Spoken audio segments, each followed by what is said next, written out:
Sexual intercourse with our partners. It seems like it's recommended or at least allowed after a 6-week appointment. But how can doing pelvic floor exercises make it more enjoyable for women? Yeah, it's a really good question. So sex post-baby, like it's one of those things that people are like, and no one ever wants to talk about it.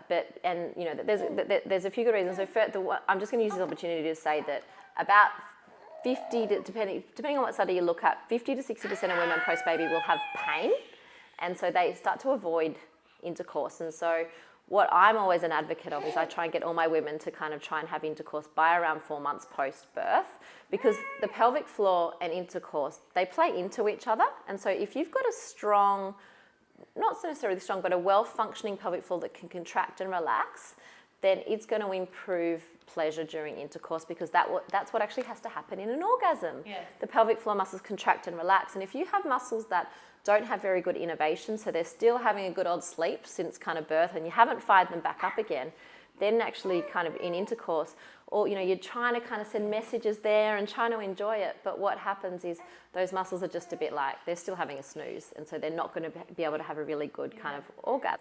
So another reason for us to do our pelvic floor exercises, and for our partners, listen, if you want to get lucky, then remind us to do our pelvic floor exercises. Yeah, absolutely. I think quite a lot of my patients that, some of them's like, my husband booked this appointment, and I'm like, I wonder if he's read an article that I've written or something on this topic. Yes.